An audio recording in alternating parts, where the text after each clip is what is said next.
Buenas tardes, bienvenidos de nuevo a esta conexión en directo que Casa Mediterráneo pone en marcha en estos tiempos complicados de pandemia y de crisis sanitaria en el cual pues, nos impide poder reunirnos con todos ustedes y compartir nuestras experiencias y debates en nuestro ágora tradicional de nuestra sede. De este modo, echamos mano, como no, de las nuevas tecnologías para no dejar de estar en contacto con todos ustedes y seguir ofreciéndoles nuestros contenidos. Hoy tenemos el gusto de tener una nueva edición de nuestro ciclo Periodistas y el Mediterráneo con un compañero que, bueno, que conocerán ustedes a continuación y que tenemos el gusto de compartir en la siguiente hora.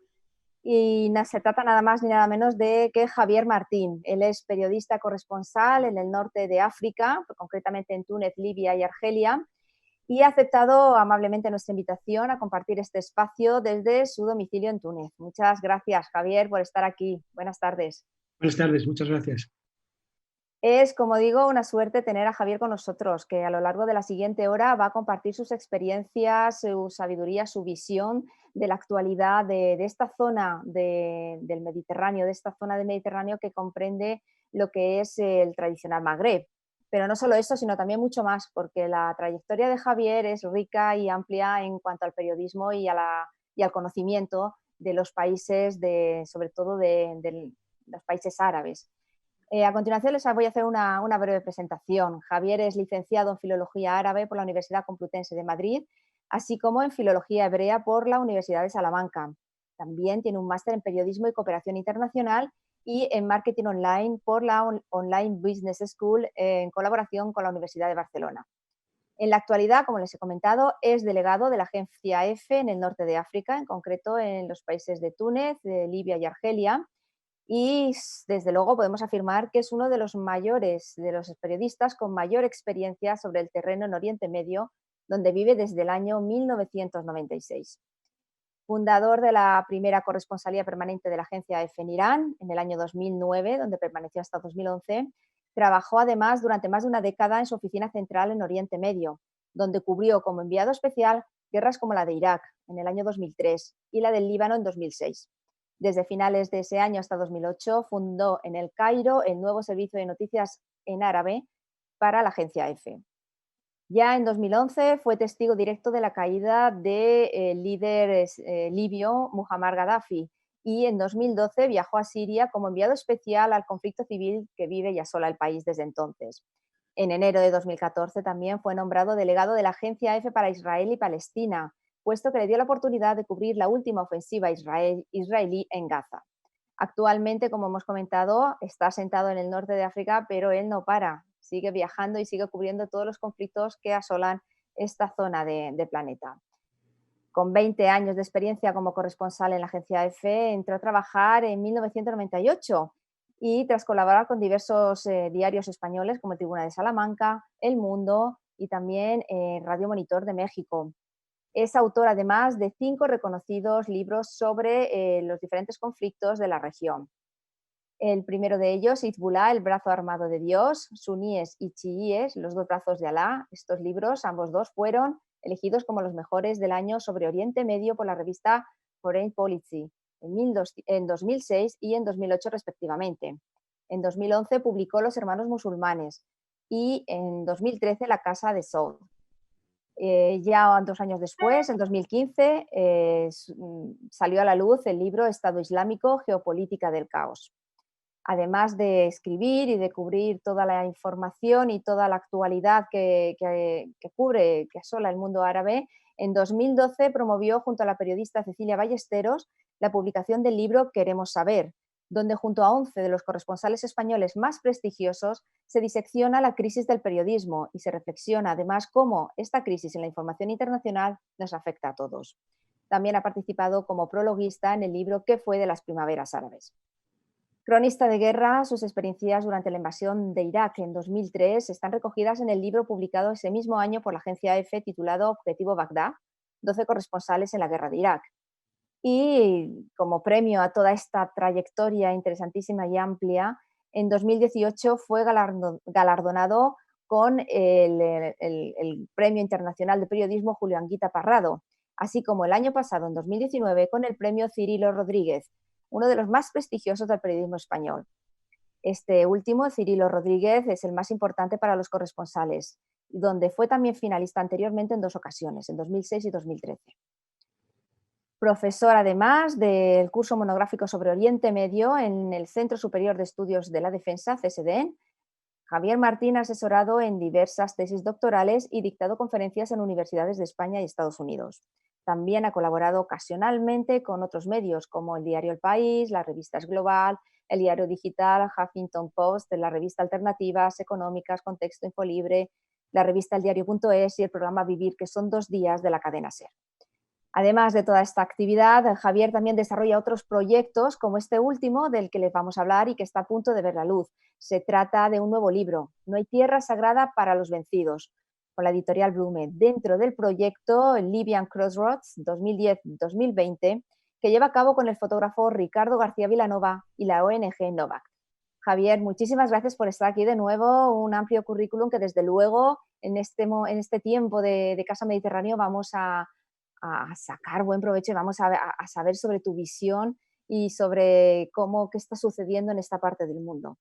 En primer lugar, me gustaría que nos comentaras cómo se está viviendo ahora mismo en el Magreb, en el norte de África, esta crisis que nos ha cambiado los esquemas, una crisis global en un mundo globalizado como ha sido la crisis del COVID-19, el enemigo invisible en esta era de la globalización. ¿Cómo se está desarrollando en el norte de África?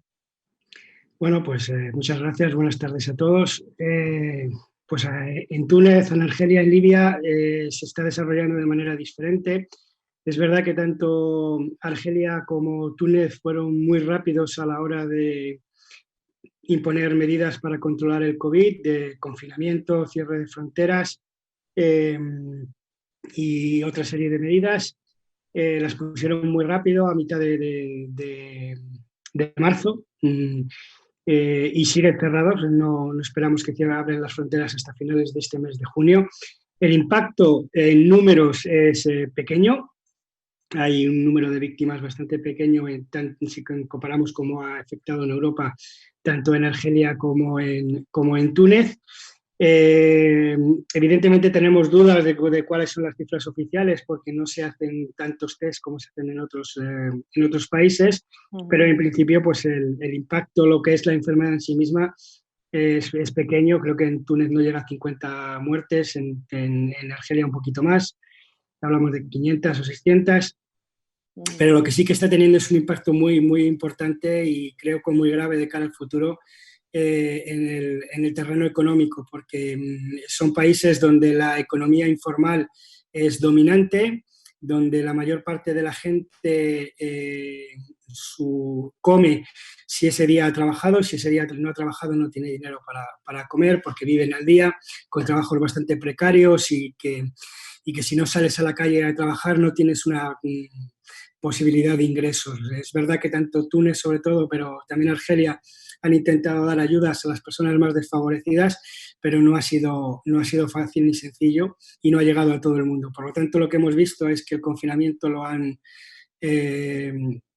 roto de manera sistemática a los tunecinos desde muy pronto y entonces hemos visto como los gobiernos han sido muy estrictos con las medidas, muy al estilo europeo, pero la población evidentemente no ha sido capaz de llevar esa situación tan estricta. Por lo tanto, quizá haya habido un poco de suerte en el sentido de que el COVID no ha impactado como esperábamos aquí porque era muy difícil controlarlo con este tipo de economía donde domina el trabajo informal. Luego tenemos Libia, donde Libia pues evidentemente está en medio de un conflicto. El conflicto además se ha agudizado en los 2 últimos meses, en el que se han recrudecido muchísimo los combates. Tenemos más de 400 civiles muertos, más de 1.800 solamente en el último año. Por lo tanto, el impacto del COVID es importante. Tenemos números de cuántas personas han sido detectadas, pero tenemos que entender que en Libia el sistema sanitario está completamente destruido y siempre es prioritario y siempre los hay los heridos de guerra que otro tipo de enfermedades. Por lo tanto, las instalaciones sanitarias, las pocas que hay y los pocos medios que hay, están dirigidos hacia la medicina de guerra, y aunque estamos teniendo conocimiento de casos de coronavirus, no podemos saber el impacto. Y además es un impacto que nos preocupa o que nos debería de preocupar en Europa, porque evidentemente también en Libia hay una población muy grande de migrantes que debido a la guerra y debido a la situación que vive Libia, eh, tratarán de viajar ilegalmente a Europa, como ya está ocurriendo, y evidentemente pues no sabemos si el COVID ha afectado a estos migrantes y podrían ser poder estar infectados, lo cual crearía probablemente no el problema de la enfermedad, porque hay todo tipo de controles tanto dentro de los barcos de rescate como en las zonas de desembarco para detectar los casos, aislarlos, o sea, es decir, no hay ningún problema en ese sentido, no van a traer el COVID los migrantes, pero sí que tenemos un problema con la narrativa.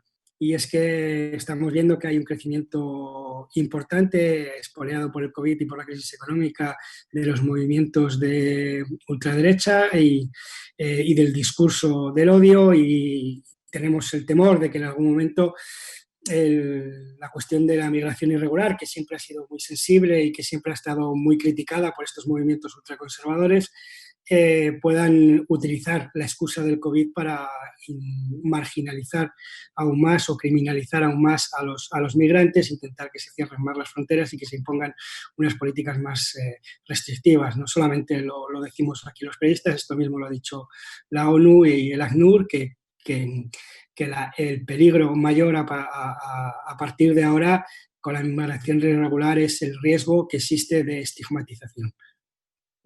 Precisamente te quería preguntar acerca del desafío que se enfrenta el mundo en general, pero aterrizándolo más a nuestra área geográfica, la Unión Europea, porque bueno, la Unión Europea se enfrenta a dos desafíos. Una es la era post-Brexit, más o menos, que estamos viendo ahora, y otra, por supuesto, es el tema de la migración, que te quería plantear esta cuestión, ya que, bueno, de momento parece que el tema migratorio está fuera de la agenda mediática, fuera de en la espiral del silencio, por así decirlo, y poco conocemos acerca de estos movimientos. Ya no se ven, bueno, pateras que llegan a las costas españolas por la vía marroquí, tampoco vemos que lleguen barcos por la vía Libia versus las costas italianas, con lo cual, en fin, nos enfrentamos Europa a un doble reto. Por una parte la era post-COVID, por otra parte, como tú bien has apuntado, el tema de las migraciones. ¿Están en un stand-by falso, informativamente hablando? Sí, están en un stand-by falso, informativamente hablando. También tenemos que ver el momento. Hemos tenido un invierno o una primavera muy agitada, hablando meteorológicamente, y eso siempre influye también en las cuestiones de la migración. Hay dos cosas importantes a entender, sobre todo en en la ruta central, la de Libia. Una es que la guerra hace que o la intensificación de la guerra en el oeste que hemos tenido en los 2 últimos meses hace que para las propias mafias sea más difícil mover migrantes, porque los frentes de combate son muy flexibles, y además la mayor parte de los combates más duros en el último mes han estado en las zonas tradicionales de salida de migrantes, con lo cual las mafias han tenido mucho más problemas para mover migrantes y para sacar los botes. Y segundo, hemos tenido, como digo, una primavera muy agitada, el mar no ha favorecido la salida de botes, un mar muy agitado por todas las tormentas, con lo cual se han juntado esas dos, se han juntado ambas y ha impedido o han reducido el número de salidas. A eso le añadimos evidentemente el COVID, pero realmente quiero más incidir en que el problema de los muchos que tiene la Unión Europea, que muy bien has enunciado, como el Brexit o la migración, Algunos, como bien has dicho, el de la migración parece que están solapados por la cuestión del COVID o fuera de la agenda mediática, pero el verdadero, uno de los mayores problemas que tiene Europa o que va a tener Europa en el futuro, de los más peligrosos, es el que más solapado está y el que más fuera está de la agenda mediática porque no se trabaja en él, a pesar de que estamos viendo evoluciones que nos anuncian que va a ser un tema candente en los próximos meses o años, ¿no? Y es cómo está evolucionando, cómo se está radicalizando, cómo se está descontrolando el área del Sahel. El problema mayor que tiene Europa es que su frontera sur ya no está tanto en los países del norte de África, sino en los países del Sahel. Estamos hablando de Mali, estamos hablando de Níger o estamos hablando de Burkina Faso. Tres países fronterizos con Argelia, con Libia, incluso con el Sáhara, Marruecos, donde está parte del origen de la migración, las mafias trabajan allí, pero sobre todo hay un crecimiento exponencial y muy sostenido de los movimientos radicales de ideología islamista, del yihadismo, que han ido ganando poder, pero ganando poder en el sentido, no vemos una amenaza y está fuera de la agenda mediática porque no estamos viendo los atentados. No, esos atentados no están llegando a Europa, pero está habiendo atentados y combates en esos países prácticamente todas las semanas. ¿Qué es lo que está ocurriendo en el Sahel? Y es lo que tiene que preocuparle a Europa, es que los gobiernos, tanto de Mali como de Níger, como de Burkina Faso, están perdiendo el control de las áreas rurales. Estamos viendo cómo esos países se están convirtiendo en lo que fue Irak durante el Estado Islámico. El Estado Islámico no era un grupo terrorista, era un protoestado que controlaba o que gobernaba amplias áreas rurales de Irak. Lo que estamos viendo ahora es que movimientos yihadistas de la misma ideología, pero del norte de África, están empezando a controlar amplias áreas rurales, sobre todo del norte de Mali, del norte de Níger y el norte de Burkina Faso. Son zonas que las llamamos heterarquías o reinos de taifas, en los que la autoridad del Estado central, de Bamako, de Niamey, de las capitales, no existe. Han perdido el control de esas zonas rurales están gestionadas económica, políticamente y por estos grupos radicales que además han creado una gran alianza en toda la zona y que son los que permiten los movimientos de armas, los movimientos el contrabando de gasolina, el contrabando de personas y el contrabando de distintas cosas, que es lo que les financia y les permite seguir manteniendo el control sobre esas áreas. A esas áreas no llega el ejército ni de Mali ni el ejército de Níger. Por lo tanto, estamos viendo crecer una hidra con muchas cabezas que tiene su mirada puesta hacia el norte. Y además, en la agenda mediática a lo mejor no estamos siendo tan conscientes o no estamos encontrando espacio, porque sí que lo estamos cubriendo, pero no encontramos espacio para que eso se difunda, porque los grandes medios están enfocados en otros asuntos. Pero sí que estamos viendo que países como Francia, incluso como España, están viendo cómo esa hidra crece en el Sahel y les preocupa. Y bueno, Francia tiene desplegadas tropas desde hace mucho tiempo en la zona, pero no ha sido capaz de controlar el islamismo radical. Estados Unidos ha empezado también a desembarcar en esa zona, ha abierto una gran base de drones en Agadez, en el centro de Níger. Y vemos, por ejemplo, que España ha decidido hace unos días, que no ha salido mucho en los medios, empezar a desmovilizar sus tropas en Irak y en Líbano para llevarlas al Sahel. Con lo cual estamos viendo que sí que hay una preocupación importante sobre qué es lo que está ocurriendo en el Sahel, porque yo creo que va a entrar muy rápidamente y muy duramente en la agenda política y mediática en los próximos meses. El Sahel tiene el problema del terrorismo, el Sahel tiene el problema sobre todo del tráfico ilegal de todo tipo de sustancias, armas y combustible, y evidentemente es parte del origen de la migración irregular. En el Sahel estamos viendo además una destrucción sistemática de las estructuras económicas, porque tanto la sequía como como la recesión económica no están permitiendo el desarrollo y eso favorece tanto la implantación de movimientos radicales como facilita el deseo de la gente de migrar. Soluciones, la militar sí evidentemente nunca ha funcionado porque lo hemos visto en Irak y lo hemos visto en otros lugares del planeta. Parece una paradoja, pero la única manera de frenar la migración y de intentar revertirla es la integración de los migrantes en las economías europeas. Las economías europeas necesitan migrantes y la mayor parte de los migrantes que van a Europa no van con la idea de instalarse en Europa y quedarse a vivir en Europa, sino de generar riqueza para enviarla a sus propios países.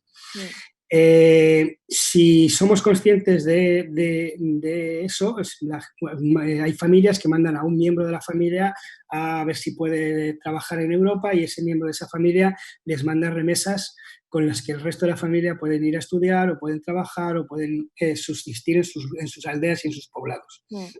Construirse una casa y lo que sea. Cuanto más migrantes haya en Europa trabajando y generando riqueza, más riqueza le llegará a África. Y será riqueza que va directamente de personas a personas. La solución no es solamente proyectos de cooperación sobre el terreno, como dicen muchos partidos políticos.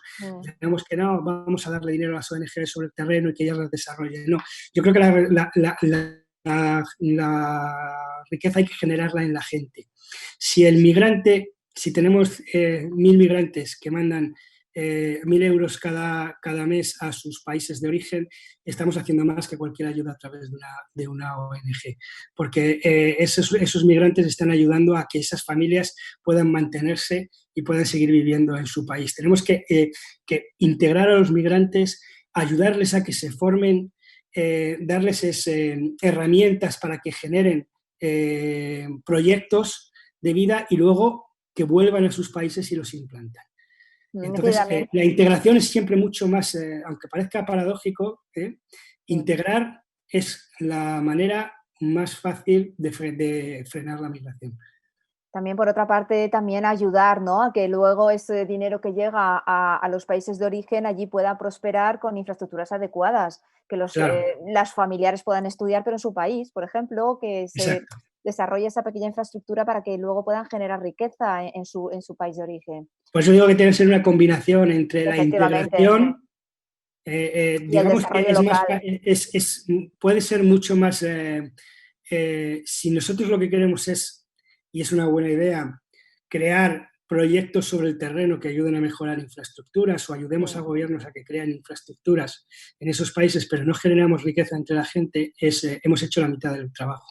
Por eso digo que sí, que es una combinación. Hay que generar esas estructuras, como bien dices, para que la gente se pueda desarrollar, pero al mismo tiempo tenemos que permitir que esas personas generen su propia riqueza, tengan su dinero, envíen dinero a sus familias para que esas familias no migren, sino que permanezcan en el país de origen.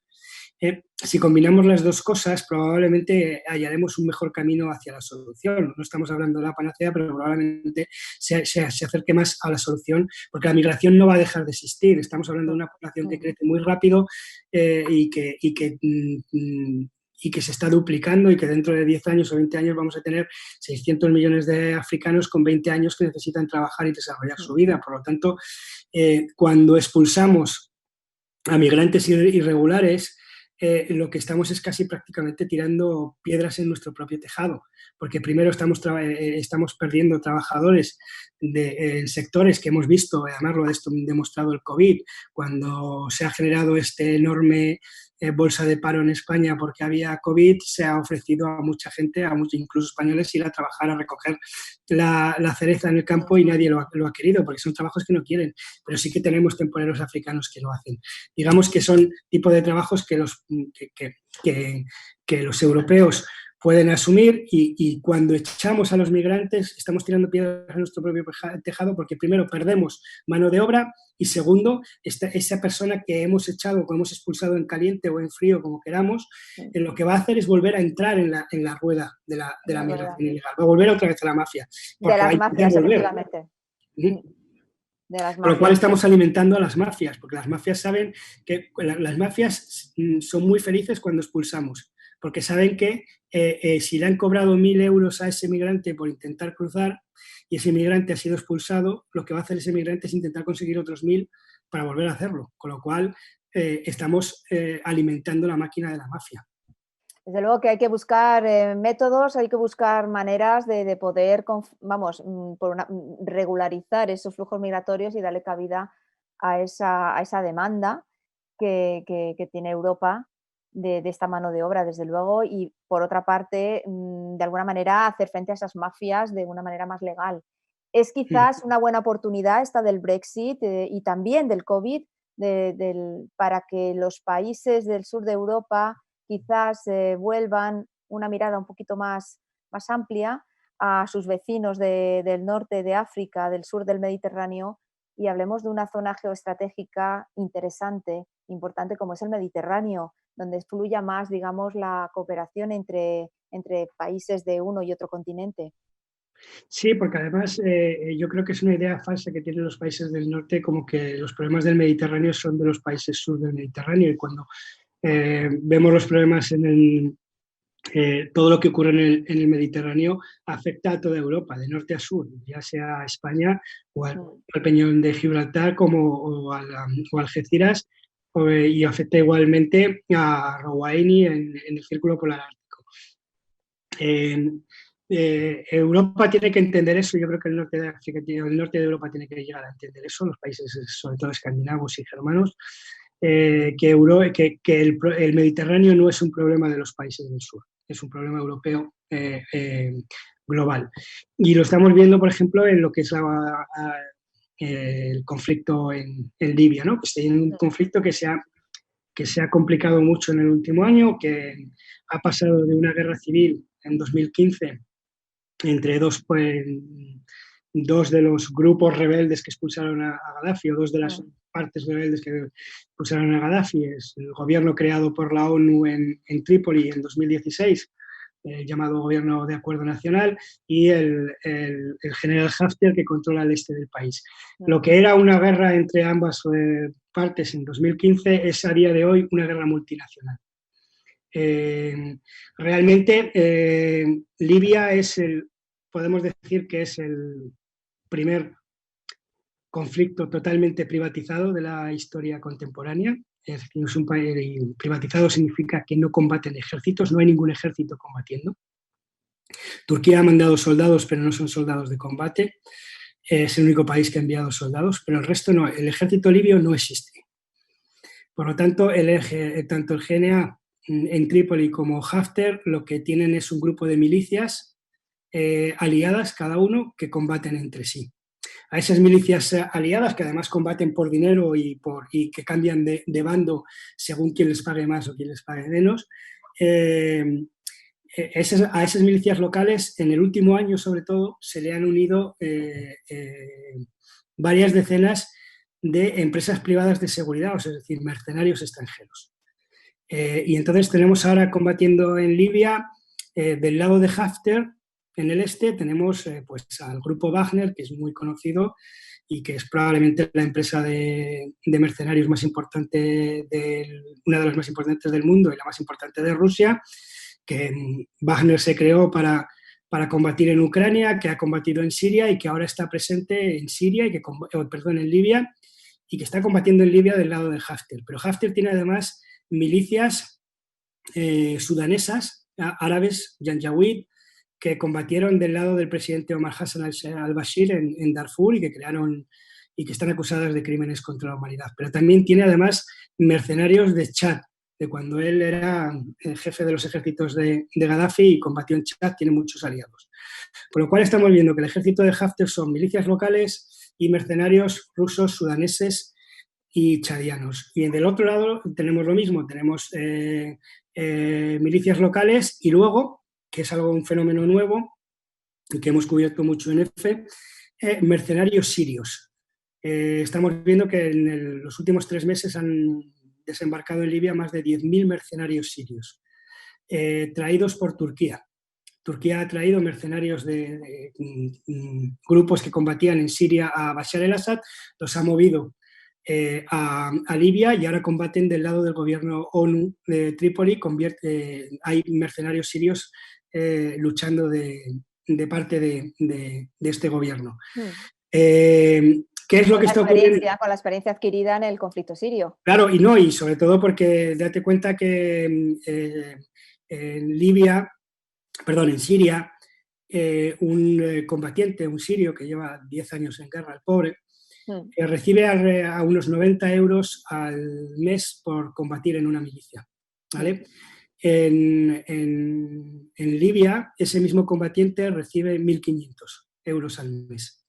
Y además le dan un seguro que si le hieren cobra unos 4 o 5.000 euros de prima. Y si le matan, su familia recibe 10.000. Entonces, entre luchar en Siria por 90 euros o luchar en Libia por 1.500, evidentemente la diferencia es bastante importante.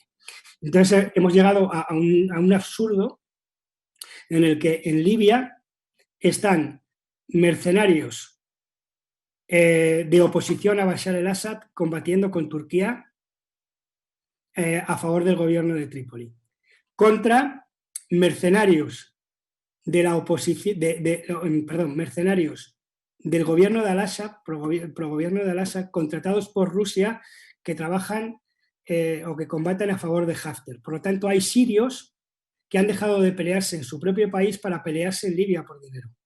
Estamos hablando de una profesionalización de la guerra a nivel mundial con las grandes potencias que ya no mandan sus ejércitos, ¿no? Exactamente. Entonces eso es lo que está ocurriendo en Libia a día de hoy. En Libia a día de hoy Haftar tiene el apoyo de las armas de Emiratos Árabes Unidos, que se las envía a Arabia Saudí, Egipto, Jordania y Rusia, además de Francia, y vemos que en el otro lado del tablero pues están Turquía, Qatar e Italia apoyando al gobierno ONU. Con lo cual tenemos un conflicto multinacional, como bien dices tú, sin ejércitos extranjeros, porque mandar mercenarios tiene dos beneficios. Uno, es más barato que mover un ejército, y dos, a la hora de las responsabilidades, si esos soldados cometen cualquier crimen en contra de la humanidad, no es el ejército o el país el que asume eso, sino que la responsabilidad va a unas empresas extranjeras. Sí. Con lo cual tú te quitas la responsabilidad de encima también, ¿no? Sí, en Libia está ocurriendo eso. Cuando vemos ese tablero, entonces nos podemos preguntar por qué Rusia o por qué Turquía han entrado tan de lleno en la guerra y qué es lo que están buscando en Libia. Y entonces ahí es lo que yo quería llegar de la cuestión de que nos afecta a todos en Europa. Y es que, primero, Rusia lo que intenta es tener un trampolín para África, para sacar los minerales de África. De hecho, el dueño de Wagner, del grupo Wagner, de los mercenarios rusos, es un conocido oligarca, amigo de Putin, íntimo amigo de Putin, los dos de San Petersburgo, que no solamente tiene a su grupo Wagner en Libia, sino que los de Wagner también están en Sudán y en Centroáfrica, donde tienen concesiones para las minas de oro. Entonces, Rusia está creando, digamos, un trampolín que le lleva desde Siria, donde tiene un acuerdo con Bashar el-Assad en la Taquia, en el Mediterráneo Oriental, a Libia para saltar a África, y ese es su interés en Libia. Pero luego tenemos, y eso ha generado un conflicto dentro de la Unión Europea, Turquía ha firmado un acuerdo con el gobierno en Trípoli para compartir las aguas territoriales. ¿Qué es lo que ha ocurrido? Que las aguas territoriales del norte del Mediterráneo en Libia tienen petróleo que está todavía sin explorar. Y han hecho un acuerdo de cooperación o de compartir las aguas territoriales para permitir que los barcos turcos busquen petróleo en aguas libias. Y han creado un corredor que es, han juntado las aguas territoriales del sur de Turquía con las aguas territoriales del norte de Libia a través de las aguas territoriales que controla la República del Norte de Chipre, que no está reconocida por la Unión Europea y que está en conflicto con Grecia. Por lo tanto, ese acuerdo entre el gobierno de Trípoli y el gobierno de Ankara para explorar petróleo en el Mediterráneo Oriental ha creado un conflicto tanto con el gobierno de Chipre, de la Unión Europea, tanto con el gobierno de Grecia, también de la Unión Europea, pero también ha creado incertidumbre o inquietud en países como Egipto o como Israel, que ven que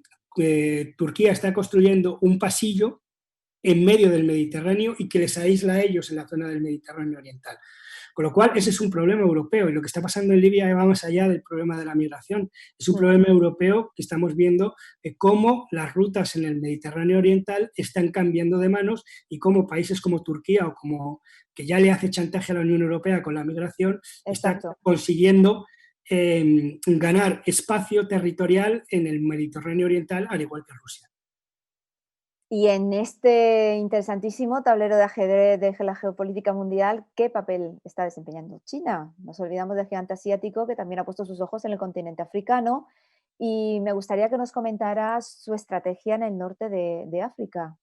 Bueno, digamos que aunque la palabra no es muy queda políticamente correcta, pero lo que mejor puede definir la política de China en África es, lo llamamos el efecto garrapata.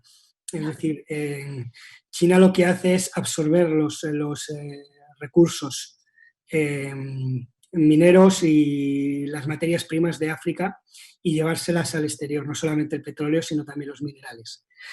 ¿No? Y entonces, en este sentido, China tiene ventaja sobre el resto de los países en África porque empezó mucho antes este tipo de política. Digamos que lo que está ocurriendo es que dependiendo del país de África o lo que necesite de ese país, está generando políticas diferentes. Hay en países en los que simplemente succiona los recursos naturales, pero no crea riqueza. Hay otros que, por ejemplo, en Argelia se está llevando los recursos energéticos o otro tipo de recursos en Argelia, pero sí que está creando infraestructuras porque el gobierno argelino se lo obliga. A día de hoy en Argelia, quien construye es China. Tiene proyectos importantísimos en Argelia, como la construcción de la gran mezquita de Bouteflika, que son más de 2.000 millones de euros de inversión.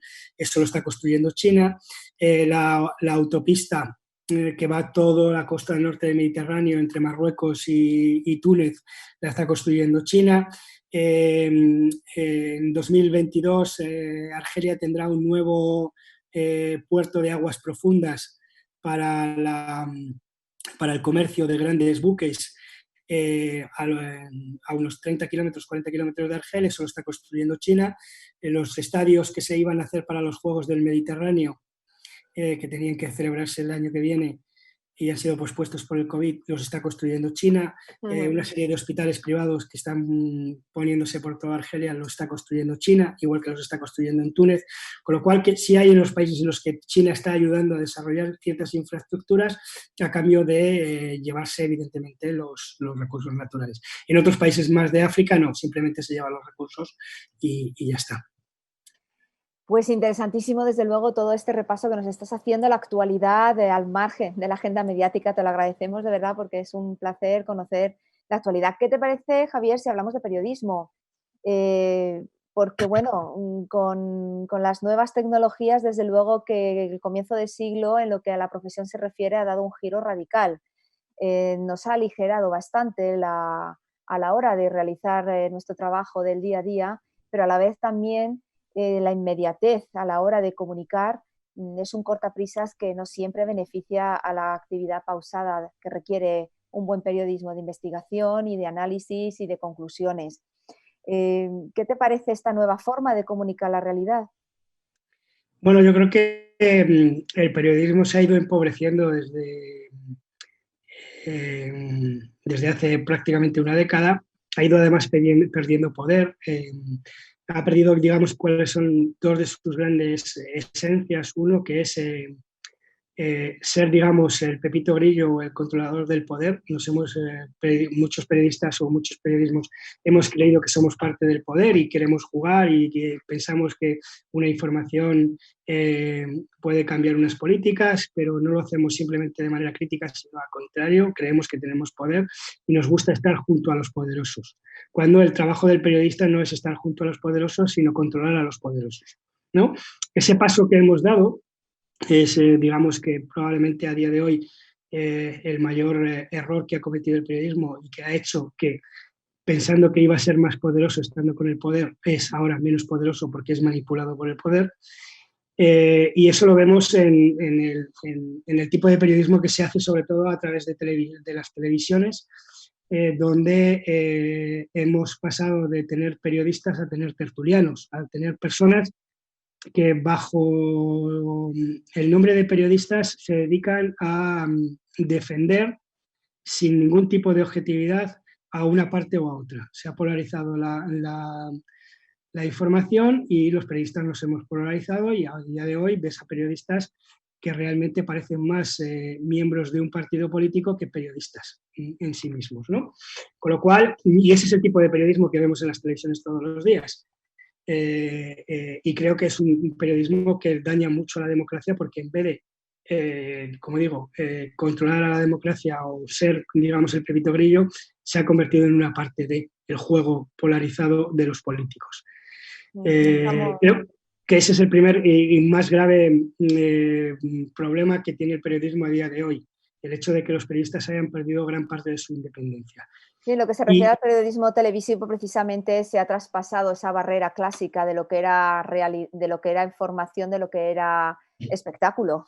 Sí, esto Y es ahora espectáculo y opinión, es claro, todo muy... efectivamente.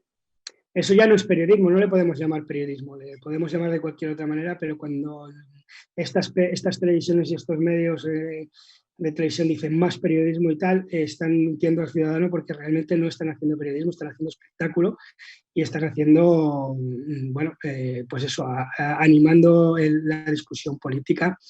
En ese sentido, pues se ha perdido la objetividad totalmente.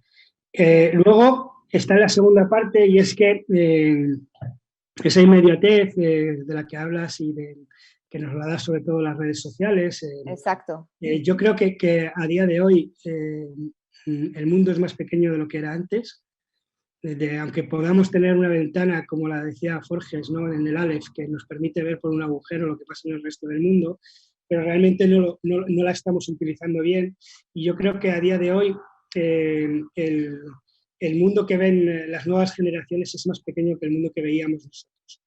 Y me explico, porque la gran parte, el periodismo siempre se ha hablado de que tiene 5 preguntas: el dónde, cuándo, el qué.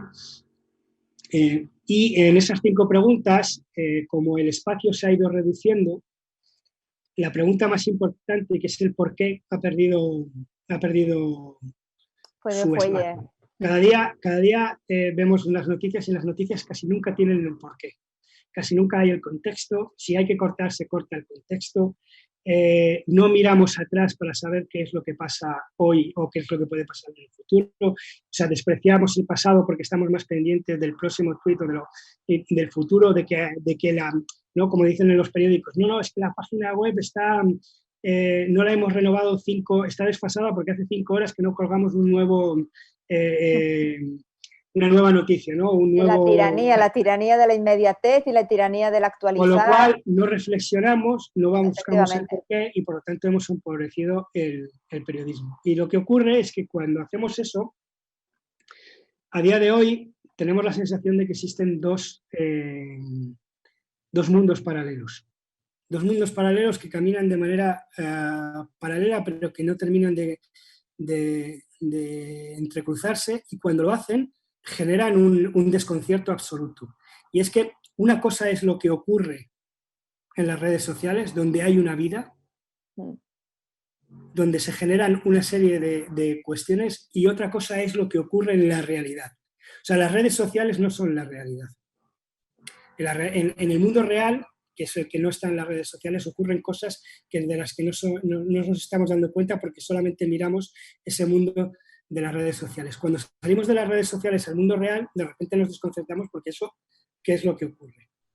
Y no es una cosa, es una cosa que se ha agudizado con el tiempo, pero que ocurre desde hace mucho tiempo. Y te voy a poner un ejemplo, y es que yo en 2009, como bien dijiste, estaba en Irán, y en Irán se creó, o sea, surgió en aquel momento el Movimiento Verde, cuando yo llegué en enero, y tras las elecciones de junio se estalló lo que se llamó la Revolución Verde, que fue, digamos, la primera primavera árabe en cierta manera, ¿no?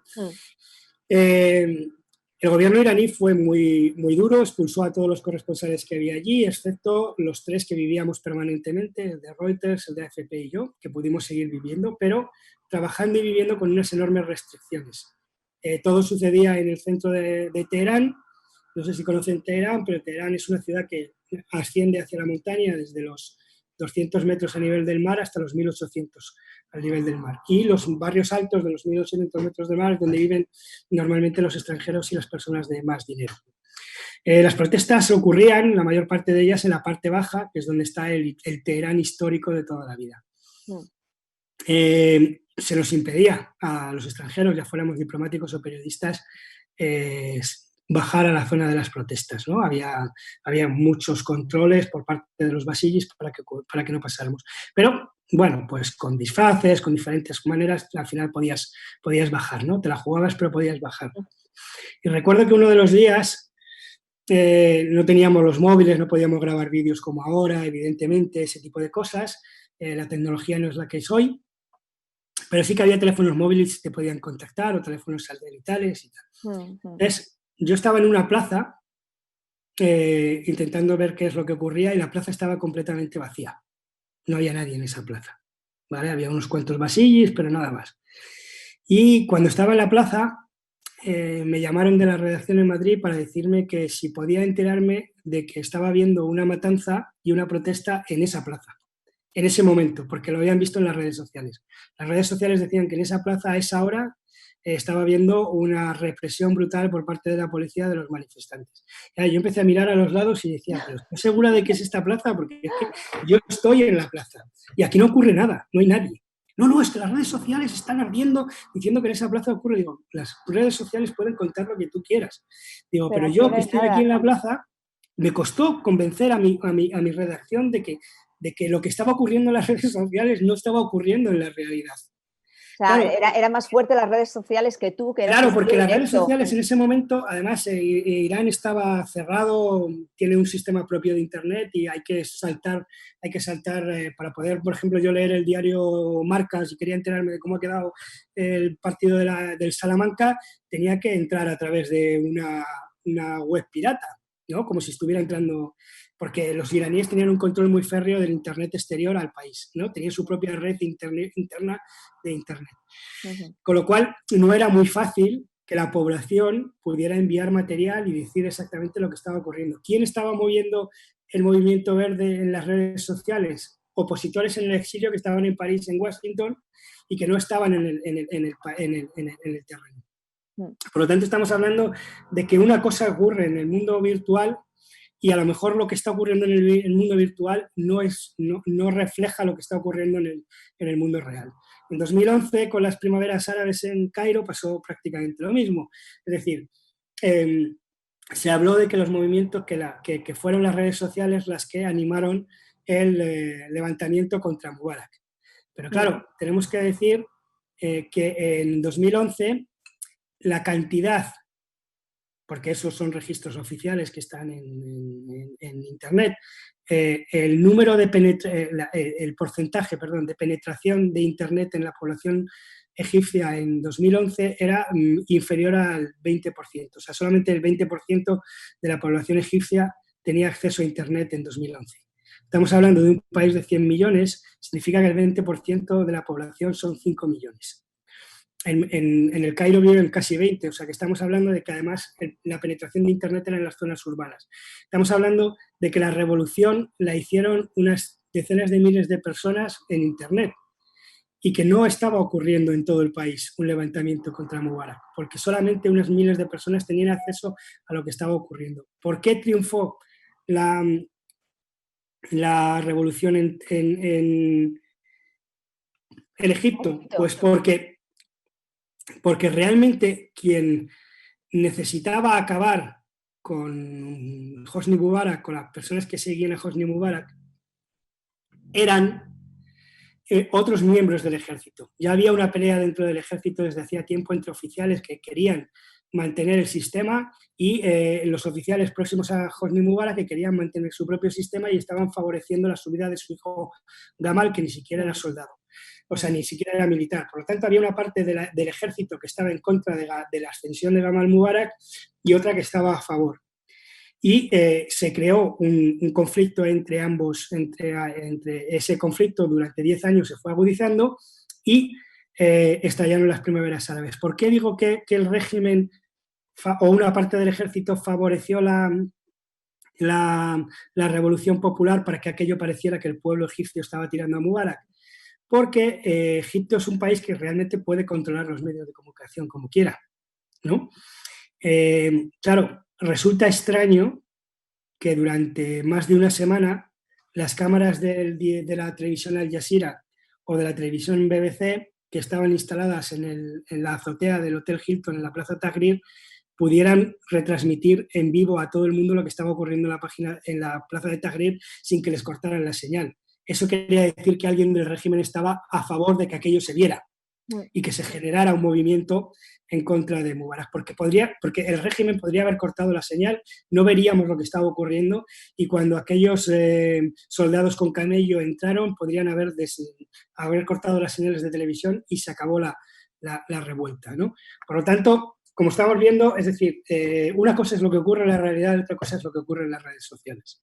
Desde luego que tenemos un reto en nuestra sociedad a la hora de educar precisamente a las nuevas generaciones, de separar el grano de la paja, de saber precisamente lo que es una fake news y localizarla y saber interpretarla. Si ya va a ser que es complicado también a unos niveles de información, diferenciarlo en algunos gobiernos, como nos has explicado, pues el día a día también es complicado. Es muy complicado, desde luego es una es la cara oculta, ¿no?, de esta revolución tecnológica que tantos beneficios nos ha traído, esa ventana que hablabas tú, pero que por otra parte hay que estar muy atento a sus vicios y a la cara oculta de las nuevas tecnologías, desde luego. A lo largo de tu carrera has cubierto diferentes conflictos bélicos, revueltas, las primaveras árabes, que bueno, se quedaron en diferentes, acabaron de diferentes maneras, ¿no? En distintos países. ¿Cómo se cubre una guerra o un conflicto en la era tecnológica?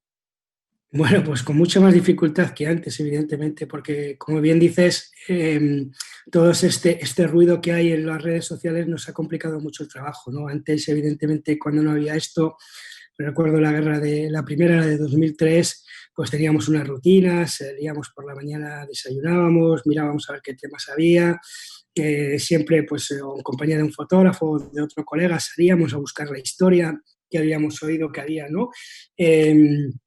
Y trabajábamos con mucha tranquilidad durante la mañana. Si nos encontrábamos, en el caso de las agencias, trabajamos de una manera diferente, estamos más pegados a la actualidad, entonces si había actualidad nosotros teníamos que parar para pues, un atentado, si había cualquier cosa, había que parar, pero sí que teníamos tiempo para reportajear. Teníamos mucho tiempo para reportajear porque no teníamos esa tiranía de que bien hablabas de ella, de la actualidad, ¿no? Mm. A día de hoy es mucho más complicado porque el ruido hace que, primero, las mentiras o noticias falsas, si queremos llamar, viajen mucho más rápido y por lo tanto tienes que luchar contra ellas. No solamente tienes que luchar contra la complicación de trabajar en una zona de conflicto en la que tienes que tener un sentido común que te garantice la seguridad.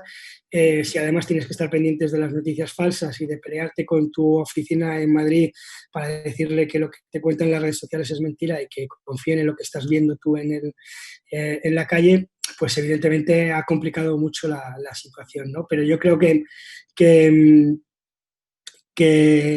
no hay que ser del todo pesimista, que yo creo que estamos avanzando, que la gente está empezando a conocer qué es lo que ocurre en las redes sociales, está empezando a saber que las fake news qué son y a buscar, digamos, mejores fuentes. Es un largo trabajo, es un largo trabajo que tenemos que hacer todos, educadores, periodistas y demás, digamos, profesiones liberales, pero evidentemente tenemos que aprender a convivir con Internet, no solamente en un conflicto, sino en general.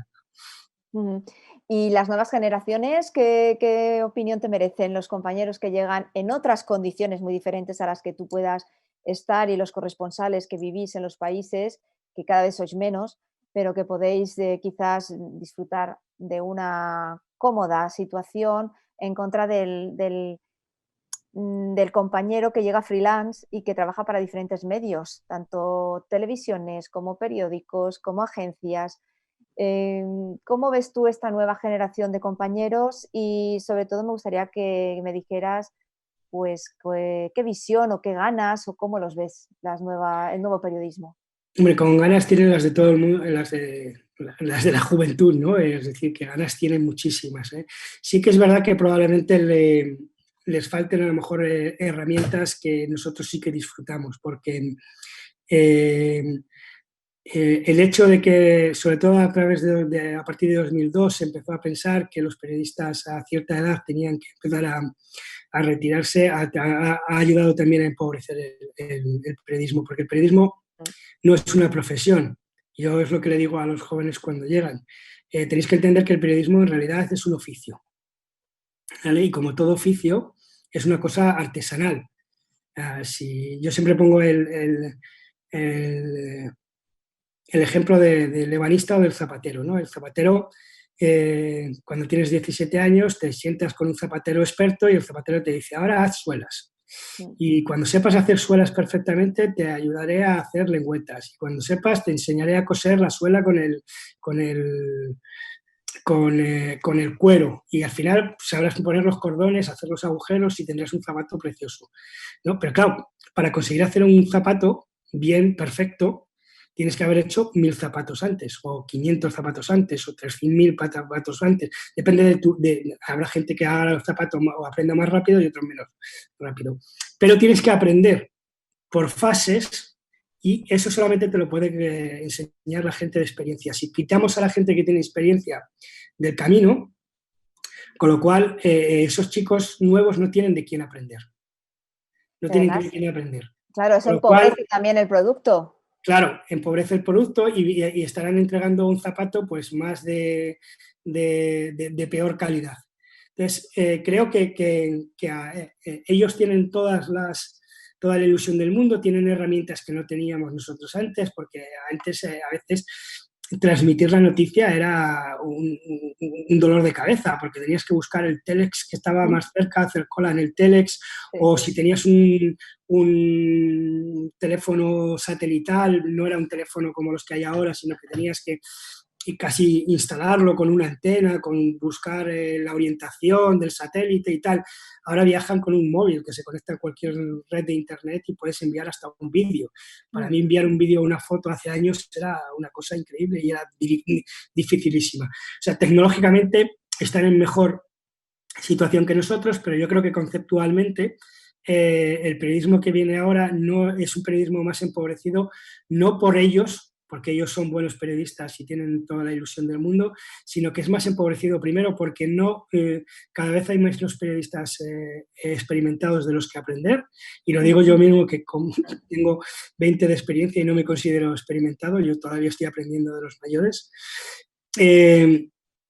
Y segundo, además trabajan en precario. O sea, es decir, si no tienes una Ahí referencia y está. además trabajas en precario, con unas exigencias por parte de tus medios muy, muy duras que te piden lo que tendrías que hacer cuando tienes ya experiencia, al final, pues evidentemente estamos viendo que hay una generación muy buena que está trabajando muy bien, pero que podría ser mucho mejor. Mm. Desde luego que las corresponsalías son más necesarias quizás que nunca en esta era de Internet y aparte la empresa periodística, las empresas periodísticas deberían mirarse ciertas prácticas, sobre todo en lo que es la información internacional. Claro, pasa que la información internacional es una información que yo lo entiendo, es una información cara, hay que viajar, los billetes de avión son caros, ahora con el COVID va a ser mucho más complicado porque viajar va a ser más difícil, con lo cual mandar a periodistas a cubrir cosas en el extranjero va a ser todavía más complicado en la era post-COVID. Mm. Nos va a afectar mucho a los corresponsales en ese sentido porque los viajes se van a restringir y porque antes había vuelos low cost y sabemos que dentro Claro, de va a haber las compañías con todas estas restricciones que tienen para volar y de pasajeros y tal, evidentemente los billetes van a ser más caros, con lo cual cualquier viaje va a ser más caro. Tienes que pagar el viaje, tienes que pagar el hotel, tienes que pagar a tus fuentes, tienes que pagar los desplazamientos dentro de la zona de combate que siempre son difíciles, los seguros de vida y ese tipo de cosas, es verdad. Entiendes que la información internacional es muy cara, pero también es muy necesaria. Y si nos fijamos, es increíble lo que está ocurriendo de un tiempo a esta parte en el que yo cuando era pequeño y leía el periódico, perdón, en el país, por ejemplo, o en el mundo, me da igual, las páginas dedicadas a internacional eran 12 o 14 páginas de internacional. Hoy en 4 o 5 páginas se ha ido todo, ¿no? Y no sí. se cubren muchas cosas. Mm. Con lo cual, vemos incluso telediarios de mucha audiencia en las que no hay un solo corresponsal, ni uno solo. O sea, hay cadenas como Mm. la Sexta, no tienen un Sí, sí, corresponsal. no tienen, sí, lo hemos visto y lo que tú dices, las conexiones son de una calidad un tanto dudosa. Exactamente. Entonces, claro, Gente si local. uno de los, si los por eso decía que la vida que vemos ahora es mucho más pequeña que la de antes, porque antes teníamos una información internacional en los medios muy amplia que nos hacían conocer todo el mundo. Teníamos noticias de Filipinas, de Australia, de Estados Unidos, de Colombia, de Mm. África, no sé qué y tal. Ahora, la mayor parte de los medios, de los grandes medios, porque luego en la red estamos encontrando medios alternativos que están trabajando muy bien. Mm. Por eso hay que saber utilizar la red, porque si queremos lo vamos a encontrar. Eh, pero los grandes medios se están focalizando sobre todo en la información nacional y entonces le dedican todo el telediario, la mayor parte de las páginas, a ese ruido, porque no es otra cosa que es la pelea política que hay en los diferentes países. Efectivamente. En fin, se nos ha vuelto el mundo pequeño, como decía Gilberto Gil en un... Es que me viene a la cabeza siempre esta canción de Gilberto Gil para Bolicámara, en Mm, el cual nuestro mundo se ha vuelto del tamaño de una antena parabólica. En exacto, aquella sí, sí, sí. época, en fin, es una evolución del mundo, pero bueno, hay fe y hay, yo creo que sí que Sí, tenemos gente con muchas ganas, estudiantes que aman la profesión, como tú dices, este oficio que se forja día a día, año y año, y sobre todo aprendiendo de los mayores y de los grandes expertos como tú. Javier, se nos ha pasado la hora volando. Ha sido verdaderamente un placer tenerte con nosotros de esta manera, que bueno, gracias a las nuevas tecnologías hemos podido seguir sí. adelante con nuestra programación y en esta era tan complicada, tan distópica como es la era del COVID, y que nos ha cambiado la vida en unos meses, desde luego, y que gracias a ella hemos podido estar contigo. Desde luego que sí nos encantaría traerte aquí con nosotros y poder volver a retomar nuestros encuentros en nuestro Ágora de una manera más personal. Que bueno, que de esta manera pues sí, nos ayuda a estar en contacto, pero bueno, siempre se agradece Sí, un siempre descanso. el contacto físico es lo mejor. Yo la verdad es que veo que una de las cuestiones que el COVID nos va a hacer y que creo que no debemos dejar que ocurra es que empiezas a ver que los humanos tenemos miedo de otros humanos, ¿no? Que te cruzas por la calle con alguien Sí, y te separas porque no sabes si está enfermo o no, o vas a salir de una tienda y otro va a entrar y en vez de cruzarte uno tiene miedo, el otro deja pasar y tal. Es decir, los humanos hemos empezado a tener miedo los unos de los otros y eso siempre va en favor de los que no quieren los derechos humanos, es decir, los que prefieren la falta de derechos humanos y el control. Yo creo que debemos de aprender del COVID, debemos aprender que, que debemos de ser más humanos que nunca. bueno, estamos en una etapa desde luego muy, muy diferente, un momento distinto que quizás yo creo que el ser humano aprenderá y encontrará sus vías, desde luego. Esperemos, sí, sí. Claro que sí. Javier, muchísimas gracias por estar con nosotros en este espacio, en Periodistas del Mediterráneo. Un placer oírte, compartir tu visión y sobre todo saber qué pasa en esta parte del mundo que parece tan lejana pero tan cercana como es el norte de África. Muchísimas gracias. Gracias a vosotros. Y a todos Gracias. ustedes también, muchas gracias por acompañarnos en esta hora. Simplemente recordarles nuestra próxima cita de conexión en directo.